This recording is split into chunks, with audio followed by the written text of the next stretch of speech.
আপনারা জানেন যে আমরা মূলত আইপিএস ম্যানুফ্যাকচার করি, আমরা আইপিএস তৈরি করি। তো এর পাশাপাশি কিন্তু আপনাদেরকে আমরা মাঝে সাঝে সচেতনমূলক ভিডিও দেওয়ার চেষ্টা করি এবং আপনাদেরকে আইপিএস রিলেটেড বিষয়গুলো আমরা সচেতন করার চেষ্টা করি। তো সেই ধারাবাহিকতায় আমরা নতুন আরেকটি ভিডিও নিয়ে আপনাদের সামনে উপস্থিত হলাম। আমাদের হোয়াটসঅ্যাপে এবং অনেকে ইউটিউব চ্যানেলে কমেন্ট করতেছেন যে ভাই, শীতকালীন সময় আসার কারণে আমার ব্যাটারি গরম হয়ে যাচ্ছে, আইপিএসও গরম হয়ে যাচ্ছে, প্লাস বিদ্যুৎ বিল বেশি আসতেছে। এমন অনেকে বলতেছেন যে 15 দিনে 1 সপ্তাহ পর পরে পানি শুকিয়ে যাচ্ছে বারবার। তো এটার সমাধানটা কি, আর এটা কি কারণে হয়, এবং এটা থেকে আপনারা কিভাবে রেহাই পাবেন এই সমস্যা থেকে, আমরা এই বিষয়ে আপনাদেরকে আজকে ধারণা দেওয়ার চেষ্টা করব।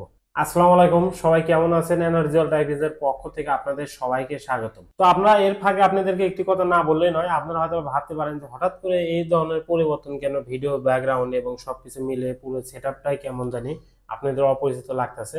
তো আপনারা জানেন যে বিগত প্রায় আমরা 10-15 দিন ধরে ওইভাবে আপনাদেরকে কোনো ভিডিও দিতে পারি না। মূলত আমরা যে জায়গায় আগে আপনাদেরকে ভিডিও দিতাম ওটা আমাদের ওয়ার্কশপ ছিল। ওখানে আমরা দেখা যায় কাজ করতাম এবং ওখানে আমরা আইপিএস গুলো প্রোডাকশন করতাম আপনাদের জন্য। এবং যারা আমাদের এখানে ভিজিট করতে আসতেন, আমাদের কাছে আইপিএস নিতে আসতেন, ওখান থেকে মূলত আমরা কথাবার্তা বলতাম, মূলত ওখান থেকে সবকিছু আমরা পরিচালনা করতাম। তো ওই জায়গায় আমাদের ওই রকম কোনো পরিবেশ ছিল না। আমাদের দীর্ঘদিনে একটা প্ল্যান ছিল যে আমরা বড় ধরনের কিছু একটু পরিবর্তন করব। তো আমরা এই জন্য মূলত এই আমাদের যে অফিস আছে এটা ডেকারেশন তখন করছিলাম না। তো আমরা মূলত আমাদের একটি কাজের জায়গায় আমরা আলাদা একটি মোটামুটি আলাদা আমরা একটা ওয়ার্কশপ করেছি, সেখানে আমরা কাজ করব। এবং আমাদের যে সার্ভিস সেন্টার রয়েছে সেটা আমাদের পাশে রেখেছি, আর আমাদের যে ওয়ার্কশপ রয়েছে সেটা আমরা এখান থেকে অনেক দূরে রেখেছি। তো এই জন্য মূলত আমরা এতদিন ধরে, বিগত দিন ধরে আপনাদেরকে ওইভাবে নর্মালি ব্যাকগ্রাউন্ডে আপনাদেরকে ভিডিও দিয়েছি। তো আমরা মূলত আমাদের এই পরিবর্তন এনেছি এবং সামনেতে আরো পরিবর্তন যেগুলো এনেছি এগুলো আপনাদেরকে ধীরে ধীরে আমরা শেয়ার করব। তো আমরা মূলত আসলে ওইভাবে ভিডিওতে আপনাদের সাথে শেয়ার করা হয় না এই বিষয়গুলো। মূলত এই ব্যাকগ্রাউন্ডে প্রথম ভিডিও, তাই ভিডিওতে ব্যাকগ্রাউন্ডে পরিবর্তন, তাই হয়তো আপনারা কনফিউশন হতে পারেন। তো যার কারণে আমরা মূলত আপনাদেরকে এই কথাগুলো বললাম। তো মূলত আপনাদেরকে বিগত দিনে আমরা যে সার্ভিসটা দিয়ে এসেছি এবং তার চেয়েও যেন আমরা বেটার সার্ভিস দিতে পারি সেই পরিকল্পনা এবং আমরা কিন্তু কাজ করে যাচ্ছি এবং আমরা সেই চেষ্টা চালিয়ে যাচ্ছি। এবং আমাদের কিন্তু খুব বড় ধরনের একটি প্রিপারেশন এবং প্রস্তুত নিয়েছি আপনাদের জন্য। তো আমরা ধীরে ধীরে ভিডিওতে আপনাদের সম্পূর্ণ ক্লিয়ার করব এই বিষয়গুলো। আর এই বিষয়গুলো আমরা এমনি একটু আপনাদের সামনে ওইভাবে খোলামেলা ভাবে আলোচনা করতে চাই না। তারপর আমরা ধীরে ধীরে এই বিষয়গুলো আপনাদের সামনে আমরা ক্লিয়ার করে দেবো ইনশাল্লাহ। তো নর্মালি আমাদের দেশে হয় কি, শীতকালীন সময় আসলে আপনারা কিন্তু জানেন যে আমাদের ওই পরিমাণ কিন্তু বিদ্যুৎ লোডশেডিংটা থাকে না বললেই চলে, মাঝে সাঝে আমাদের বিদ্যুৎ চাই। তো দেখা যায় যে যে সমস্ত আইপিএস গুলো আমাদের চার্জিং ত্রুটি থাকে এবং যে সমস্ত ব্যাটারি গুলো বেশি পুরাতন হয়ে যায়, সেই ব্যাটারি গুলো কিন্তু আমাদের লং টাইম কারেন্ট থাকার কারণে আমাদের কিন্তু সেই ব্যাটারি গুলো কিন্তু আপনাদের দেখা যায় যে এই সমস্যাগুলো আমাদের চোখে পড়ে। এবং এই সমস্যা চোখে পড়ার দুইটা কারণ। এক হলো আমাদের যদি ব্যাটারিটা 2 থেকে 3 বছর বেশি পুরাতন হয়ে যায়, সেই কারণে হতে পারে। আবার অনেকে এটাও বলেন যে নতুন ব্যাটারি আইপিএস কিনেছেন, এক সিজন নো যায় নাই, দেখা যায় যে গরমে নিয়েছেন, এখন শীতকালীন সময় এসেছে, শীতকালে কিন্তু আমাদের আইপিএস ব্যাটারি দৌড়ে গরম হয়ে যাচ্ছে, ব্যাটারিটাই বেশি গরম হয়ে যায়। এর পাশাপাশি দেখা যায় আমাদের আইপিএস ও গরম হয়, কারণ যেহেতু এটা 24 ঘন্টা 24 আওয়ারই আমাদের ব্যাটারিটা চার্জ করে আইপিএস, তার কারণে দেখা যায় গরম হচ্ছে। এটা আসলে আমি তো বললামই দুইটা কারণে হয়। তো নর্মালি আমাদের আইপিএস এর কাট অফ ভোল্টেজ গুলো কিন্তু 14.20 থেকে 14.50 এর মধ্যে হয়ে থাকে। অনেকে টিউবলার ব্যাটারি ব্যবহার করেন, সেই ক্ষেত্রে হয়তো বা 10 ভোল্ট বেশি কাট অফ করে, এবং যারা ফ্ল্যাট করে তারা হয়তো বা 0.20 ভোল্ট কম করে আর কি। নর্মালি দেখা যায় 14.20 থেকে 50-এর মধ্যে থাকে। তো আমাদের একটি আইপিএস এ যখন কাট অফ হয়ে যাবে তখন কিন্তু আমাদের ব্যাটারিতে 14.20 থেকে 14.50-এর মতো উঠতে হবে। তো এখানে দেখেন, আমি আপনাদেরকে একটু ক্লিয়ার করে দেখাবো। অলরেডি এখানে আমরা এই জন্য আপনাদেরকে চার্জ সেটআপ একটা রেডি করে রেখেছি। তো এখানে দেখতে পাচ্ছেন যে আমরা যে আইপিএসটা সেট করে রেখেছি, এখানে কিন্তু মেন্স মুড এবং আমাদের হলো চার্জিং ওয়ান। আমি একটা মেন ওয়ালা আইপিএস নিয়েছি এখানে আপনাদেরকে বোঝানোর জন্য। এখানে দেখতে পাচ্ছেন যে চার্জিং মোডটা রয়েছে এবং আমাদের হলো মেন্স মোড রয়েছে, অর্থাৎ হলো আমাদের গ্রিড ইন। আচ্ছা, এই আইপিএসটা আমাদের কিন্তু এখানে দেখতে পাচ্ছেন আপনারা যে ব্যাটারিতে আমাদের ভোল্ট উঠেছে হলো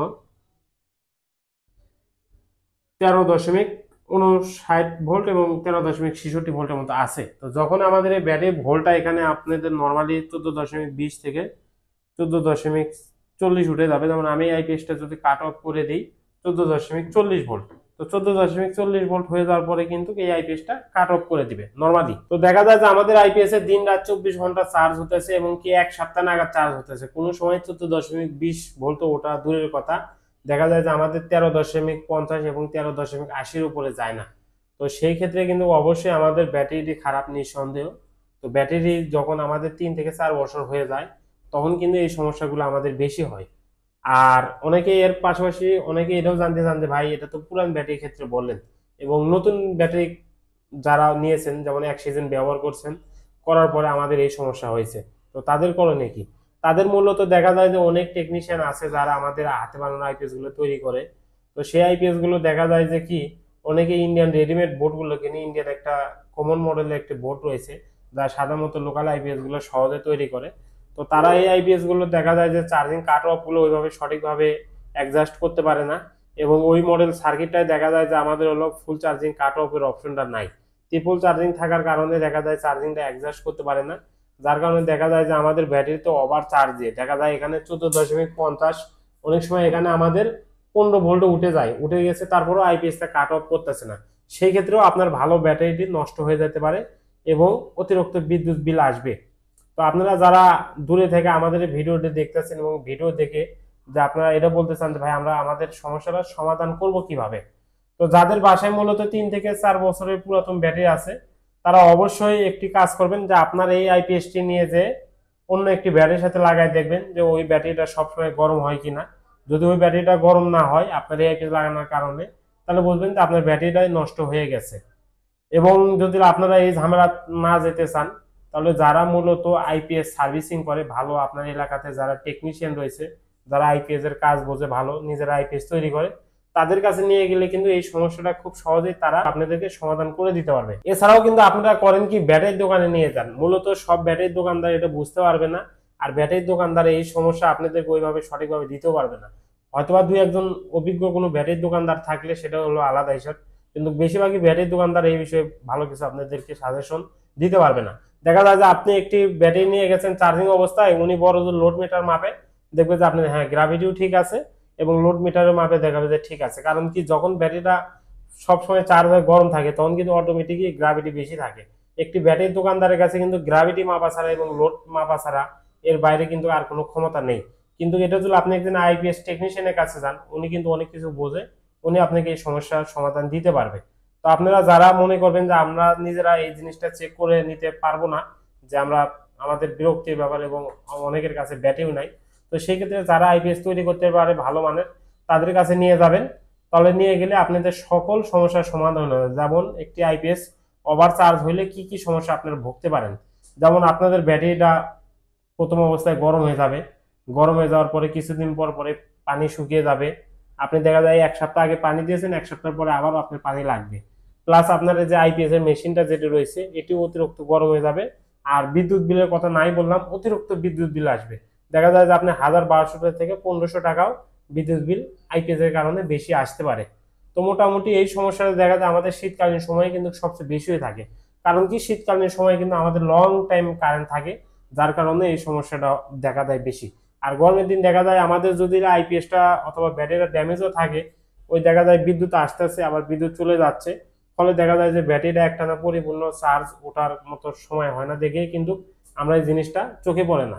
তো অনেকে মনে করে যে আসলে মনে হয় এটা শীতকালীন, আসলে যে ব্যাটারিটা নষ্ট করে ফেলছে, আসলে এরকম না, এটা মূলত আমাদের শীতকালে লং টাইম কারেন্ট থাকে দেখে আমরা কিন্তু এই সমস্যাটা আমাদের চোখে পড়ে এবং নজরে পড়ে। তো অনেকে এটাও আমাদের কাছে জানতে চান যে নর্মালি আইপিএস এর ব্যাটারি কতদিন পর পরে পানি দিবেন এবং কতদিন পরে চেক করবেন।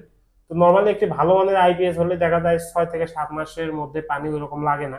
তো তারপর আপনারা, আমি মনে করি যে প্রত্যেক 1 মাস অন্তর অন্তর চেক দেওয়া ভালো, যদি পারেন তো প্রত্যেক 15 দিন পর পরে চেক দিতে পারেন তাহলে আরো ভালো হয়। তো মূলত আমাদের আজকের ভিডিওটা এই পর্যন্তই, এবং আমরা আপনাদেরকে যতটুকু পেরেছি বোঝানোর চেষ্টা করেছি। আমার যদি কোনো ভুল ত্রুটি হয় আপনারা ক্ষমা দৃষ্টিতে দেখবেন, এবং আমরা আপনাদেরকে আইপিএস এর পাশাপাশি কিন্তু এই ধরনের সচেতনমূলক ভিডিওগুলা দিয়ে যাব সবসময়। তো আপনারা আপনাদের চাহিদা অনুযায়ী আমাদের কাছে ভিডিও চান, এবং অনেকে আমাদের কাছে দূরে থেকে আইপিএস গুলো সার্ভিসিং করাতে চান।